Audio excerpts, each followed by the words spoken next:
बहुत तरह का टाइप ऑफ स्ट्रक्चर है, उसमें से दो स्ट्रक्चर बहुत फेमस है। एक है आपका फंक्शनल स्ट्रक्चर, दूसरा है आपका डिविजनल स्ट्रक्चर।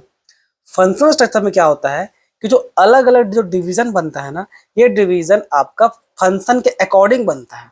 ठीक है, मान लीजिए एक हेड है और इसके नीचे में 4-5 फंक्शन या 4-5 डिपार्टमेंट बना दिया गया है, जैसे आपका मार्केटिंग, आपका एचआर, आपका प्रोडक्शन और आपका परचेज डिपार्टमेंट।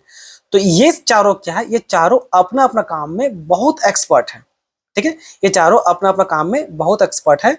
तो इस तरह का स्ट्रक्चर क्या बोलते हैं हम लोग, फंक्शनल स्ट्रक्चर। इसको बेटर कब माना जाता है, इसको हम लोग बेटर तब मानते हैं जब आपको हाई डिग्री ऑफ स्पेशलाइजेशन का जरूरत पड़े, यानी कि हर चीज एकदम एक्सपर्ट लेवल पे हो, तब इस तरह का डिपार्टमेंट हम लोग बनाते हैं। ठीक है, इसमें नो डाउट इसमें अपना प्रॉब्लम है। इसमें ये डिपार्टमेंट लोग ना मेनली ब्लेम गेम खेलने लगता है अगर कुछ खराब आया तो। फिर दूसरा है आपका क्या है, डिविजनल स्ट्रक्चर। डिविजनल स्ट्रक्चर में क्या है, डिविजनल स्ट्रक्चर बेटर तब होता है जब कोई एक बहुत बड़ा कंपनी है, इसके पास वैरायटी ऑफ प्रोडक्ट है। जैसे कि आपका टाटा कंपनी, टाटा ग्रुप के पास बहुत तरह का वैरायटी ऑफ ग्रुप प्रोडक्ट है। जैसे कि आपका टाटा मोटर्स है, आपका टीसीएस है, आपका टाटा स्टील है, आपका जो तनिष्क कुनिक्स, ये सब क्या है, वो आपका टाटा कंपनी का ही है। तो ये क्या होगा, इसके पास बहुत सारा वैरायटी ऑफ प्रोडक्ट है ना, तो ये कंपनी क्या करेगी, प्रोडक्ट वाइज अपना एक मिनी कंपनी बना देती है।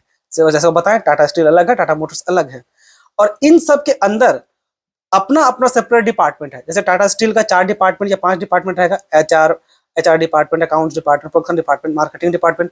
उसी प्रकार से आपका टाटा स्टील के पास भी वो सारा डिपार्टमेंट है। आपका टीसीएस के पास, टाटा कंसल्टेंसी सर्विस, उसके पास भी अपना सारा डिपार्टमेंट है। तो इसमें क्या है, वो इस तरह से डिपार्टमेंट वाइज बढ़ जाता है। ठीक है, ये जो डिविजन स्ट्रक्चर है, इसको हम लोग बेटर कब मानते हैं, इसको बेटर तब मानते हैं जब आपके पास वैरायटी ऑफ प्रोडक्ट हो तब। और ये बहुत तरह का स्ट्रक्चर है बच्चों, जो आपका यूजीसी नेट एग्जाम में एकदम क्लियर कट पूछता है। ठीक है, जैसे आपका लाइन ऑथोरिटी स्ट्रक्चर, बहुत तरह का स्ट्रक्चर है।